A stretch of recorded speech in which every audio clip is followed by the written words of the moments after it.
네. 저기 소개 동영상 강의가 네, 아까 아, 그것도 틀어드릴까요? 네. 제가 또 어떤 사람이 나와서 무슨 말 하는지 궁금해하실 것 같아서 저에 대해서 말씀을 드리고 또 제가 이제 겪은 차원에서 이제 말씀을 드리는 거라 저는 지금 여기서 이렇게 지방 세미나 이제 자리가 있다는 정말 반갑게 왔는데요. 그래서 어쨌든 이제 제가 갖고 있는 생각이 편협될 수도 있고 어쨌든 제가 쭉 겪어온 상황에서 말씀을 드릴 건데요. 네, 굉장히 빨리 지나가고 있는데 네, 이게 컷 너무 이게 안 돼요. 이게 동영상이라. 네네. 그럼 제가 그냥 보시면서 바로 들어가도록 할게요. 저는 이제 신영주 선생님이고요. 저는 이렇게 제일 처음에 이렇게 애들 그 중고등학교 이제 영어를 가르치다가 네, 그때 우리나라 최초로 1318 인터넷 강의가 시작됐어요. 그 1999년쯤인가요? 되게 오래된 것 같죠? 네, 그때 최초로 인터넷 창단 멤버로 시작을 합니다. 그리고 이제 외고 가고 이제 올림피아드 학원 이런 데서 강의를 많이 하고 책을 그때 썼어요.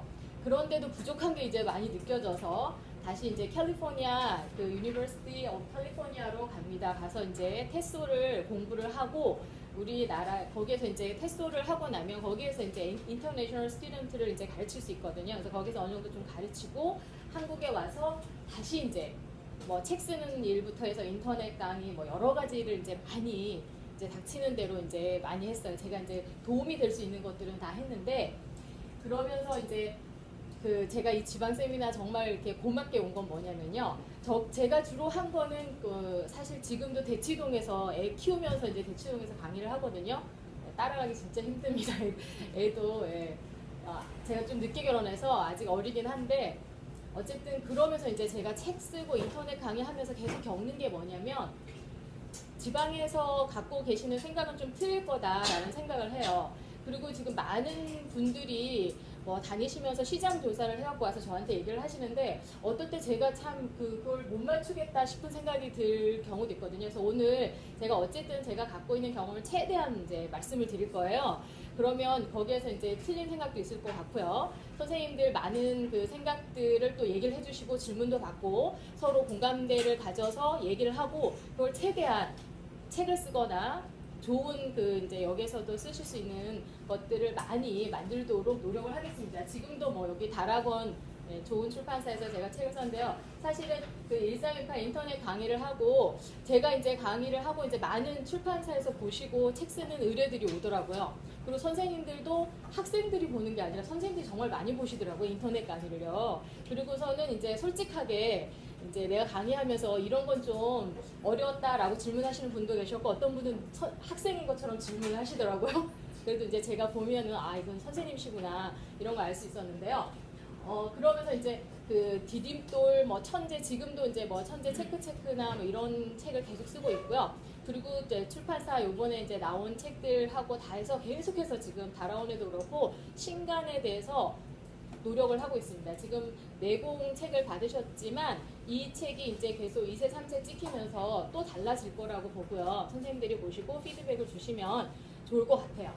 자, 그래서 어쨌든 저는 이런 그 프로필을 갖고 선생님들에게 이제 말씀을 드릴 거거든요. 자, 그러면 제가 오늘 준비한 거를 말씀을 드릴게요.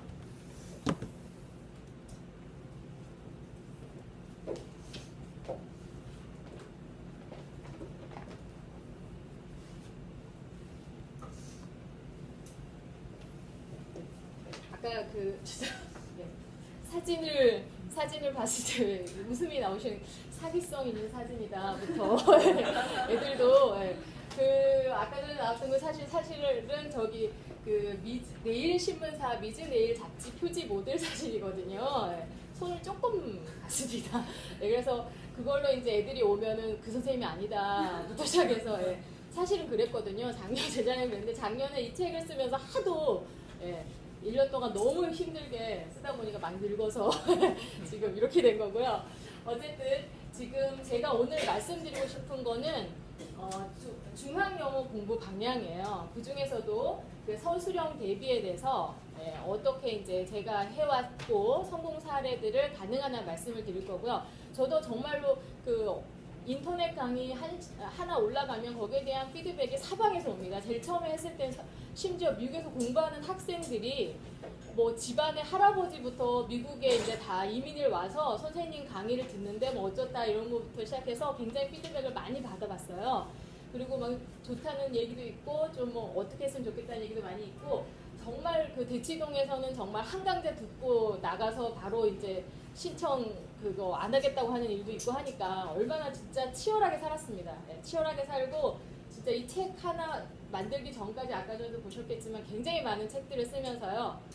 저는 굉장히 앞서갔다고 생각하고 잘 썼다고 생각했는데 잘 안 팔리는 책도 있었고요. 의외로 히트작이 나오기도 했고 제일 처음에 제가 이제 기획한 건 드림돌 투탑이라는 책이었는데요. 그때는 정말 베스트셀러로 획기적이게 이제 엄청나게 어떻게 처음에 했는데 굉장히 반응이 좋았던 그런 결과도 있었고요.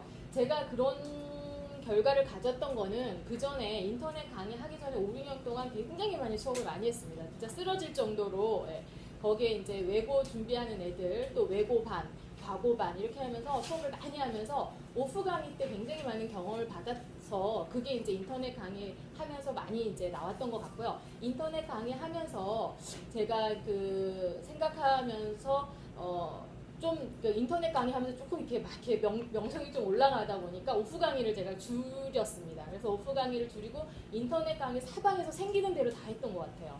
대체로 1318 끝나고 나면은 뭐 지금 EBSI 시작하지만 대체로 시작할 때 뭐 능률에서부터 시작해서 그게 다 가더라고요. 그래서 수박시까지 이제 계속 하면서 오프 강의를 좀 줄이니까 감이 좀 떨어지는 것도 있었고요. 지금 또 여기 와서 선생님한테 얘기 들으면서도 굉장히 많이 도움이 될 거라고 보는데요. 일단 여기 중학교 애들에서 정말 지도상 어려운 게 있었어요. 저는 사실 제일 처음에 중학교 시작을 했지만 고등부 강의로 이제 계속 넘어가면서요. 중학교 애들이 굉장히 이렇게 영어의 공부 방향을 잡기가 참 힘들더라고요. 첫 번째, 이제는 제가 제일 처음 시작할 때는 벌써 지금 시작한 게 벌써 횟수로는 시작한 건 근 20년 가까이 되는 것 같아요. 중간에 공부하러 외국 갔다 오고 막 이런 게 있었긴 하지만 그때는 이렇진 않았었는데 어려서부터 노출이 돼갖고요. 중학교 때 해야 되는 거는 똑같은데 내신 대비는 사실 똑같거든요. 근데 얘네들이 굉장히 갭이 심합니다. 네. 어려서 굉장히 갭이 심한데요. 자, 이게 그 여러 수준의 학생이 내신 대비에 똑같은 성과를 얻을 수 있는 공부 방법인데요. 그 자료를 보시면은 아시겠지만 뭐 이거 여기 다 나와 있긴 한데요. 이 노출된 것들을 보면 국내파에서도 영유 출신, 영어 유치원 출신에서부터 굉장히 노출을 많이 돼서 어휘나 스피킹은 굉장히 뛰어나고요. 리스닝도 뛰어나요. 그리고 이제 입시 학원에서 또 공부 어렸을 때부터 공부하는 애들 있고 요새는 엄마 큐들도 많습니다. 그런 애들은 주로 테이프 많이 듣고 CD 많이 듣고 책을 많이 읽었더라고요. 그리고 해외파 애들도 있어요. 저는 뭐 그 대치동에서 강의를 하다 보니까 해외파 애들은 굉장히 많이 있습니다. 다들 한 1년 정도는 갔다 오고요. 길게는 3년 정도까지 갔다 와서 중학교 입학을 합니다. 그랬을 때 봤을 때 얘네들이 이 수준 차가 엄청난데 어휘나 이런 것도 굉장히 뛰어나고 그런데도 불구하고 내신 대비 시험을 볼 때 사실상 달라진 게 없다는 생각은 저는 가져요. 그래서 그 전에는 초등학교 같은 경우에는 굉장히 어학원도 다들 원장님도 계시고 대단하실 텐데 이게 레벨을 굉장히 많이 나누어서 걔네들을 이제 지도하게 됩니다. 하지만 중학교 같은 경우에 얘는 내신 대비를 할 때 레벨을 많이 나눌 수도 없고 사실상 그리고 나눌 필요 없을 경우가 많다는 걸 이제 알아서 같이 이제 강의를 이제 하면서 얘네들을 공략을 해야 되는데, 그러니까 그 실력들이 이제 천차만별인데도 공통적으로 틀려주는 문법들이 있고요. 그리고 저는 이제 강의하면서 물론 이제 강의 끝나자마자 뭐 바로 줄 서서 어머님들이 이제 그 가외 같은 거 해달라고 뭐 대기하고 계시는 분도 많으세요. 하지만 이제 가외하는 애들하고 학원 강의하고는 또 틀려야 되는 게요. 가외는 1대1로 피드백을 바로 줘서 개인별로 이제 짧은 시간 내에 효과를 얻을 수 있는 장점도 있지만 단점은 뭐냐면 다른 애들이 틀렸던 거를 자기가 보면서 자기가 다 알 거라고 생각했던 것들을 그냥 넘어가게 되는 차원이거든요.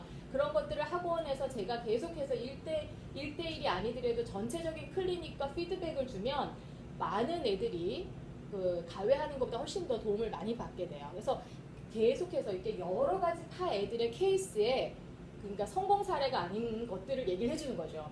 얘가 외국에 3년 살았지만 내신 대비 이번 시험에 보면 얘가 점수가 안 나올 수 있다. 이유는 이거다라는 얘기를 해줍니다. 그러니까 문법적인 포인트에서 이거를 다 맞고 요거 하나 틀린 거가 있다라는 예를들을 이제 계속 들어주거든요. 자, 그래서 그 어쨌든 여러 이제 그 파 애들을 같이 수업을 하면서 제일 처음에 뭐 예를 들면 그 이제 3인칭 단수 is형을 설명을 할 때도 그래요. 그냥 자연스럽게 해외파 애들이 그냥 my brother is 하고 나올 수도 있지만 어떤 애들은 좀 뭐 약간 좀 복잡하게 되면은 예를 들면 my cousins isn't라고 그냥 적어놓는 애들도 많아요. 외국에 1년 뉴욕 살다 온 애들도 그렇고요.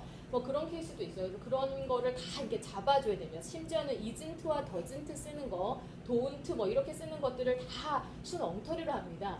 자, 굉장히 뛰어난 것 같아 보여도 잘 들어보면 스피킹 빠르지만 거기에 다 틀리거든요. 그래서 제가 미국에서 애들을 가르칠 때 보니까 미국 사람들이 굉장히 영어 틀린 거에 관대하더라고요. 특히나 지금 우리도 애들 초등학교 어린애들을 보면 이렇게 실수를 해요. 내가 어제 먹었다요? 뭐 이런 얘기를 하잖아요. 되게 웃긴 거잖아요. 하지만 너 어제 초등학교 1, 2학년만 내가 그런 얘기를 하고 있더라고요. 그리고 다들 그냥 그렇게 듣고 그렇게 배우고 한국에 오는 겁니다. 얘네들이.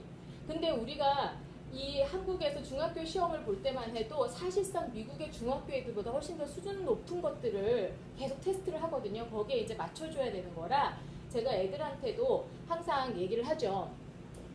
영어를 잘하는 애들이 상당히 많다. 이제 해외파 애들을 이제 수업 시간에 집중을 하려면 영어를 잘하는 애들은 상당히 많고 영어만 잘하는 애들은 굉장히 많고 너네들이 장점이 되는 거는 영어와 한국어를 같이 해야 되는 거예요.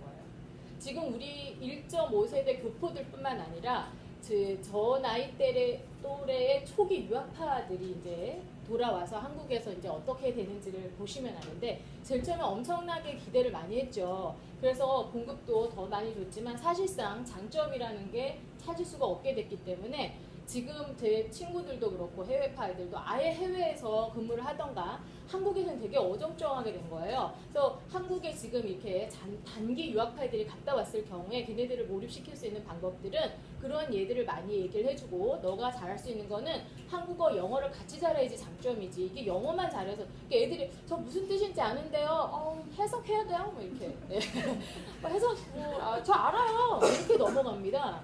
근데 이게 그게 아니다. 이게 한국말로 표현할 수 있어야 되고 이게 우리가 말하는 통역하시는 분들이 엄청나게 어려운 거거든요. 그걸 또 그런 수준이 돼야지 너가 한국에서 인재로서 살아남는 거지. 안 그러면 너는 지금 미국에서 평생 살아도 지금 미국에서 그렇게 3학년 때부터 유학 가서 내 친구들도 보면요. 그러고 살아도 별 그게 없어요. 잘 안 돼요. 근데 너가 한국에서 이제 인재로서 어느 류에 들으려고 그러면 이제 그걸 잘해야 된다. 그래서 저는 한국말로 설명할 수 있게 만들고요. 그리고 문법적인 용어, 제가 영어로는 아는데요. 이러면서 막 해요. 한 2년 갔다 와도 발음 꼬일 필요가 없는데, 다들 저 영어로는 아는데요. assertive, 뭐야. 막 이렇게 이제 얘기를 하거든요. 그러면 제가, 그래. 그러면 제가 이제 또 영어를 설명하지. 그래. 너가 영어로는 알겠지. 왜냐면 이게 충분히 살려줘야 돼요. 얘네들 길을 죽이고 나면 선생님이 발음도 안 좋은데 와서 이상한 거만 설명하다가 이러기 때문에 그래 너 참 대단하다. 조금만 하면은 너는 다 돼 있어. 문법만 하면 완전 점수 올라가. 이렇게 전 항상 애들한테 길을 살려주고요. 그래서 처음엔 영어로 설명합니다. adjective, adverb 그래서 막 설명하고 이거 영어로 한국말로 알아야 돼. 그러고서 이제 한국말로 하게끔 만들어주고 수업에 다 같이 알게끔 해주고요. 또 얘네들을 계속 테스트를 봐야지 이제 피드백을 바로 자기네들이 받아봐야지 점수상 안 나오는 걸 알고 자기가 해야 된다는 생각을 합니다. 그래서 또 아시겠지만 수업을 해보시면 이게 아무리 외국에서 2년 3년 살다 와도요. 이게 입시 쪽으로 아카데믹하게 이렇게 영특한 애들이 아니면 점수는 계속 안 나와요.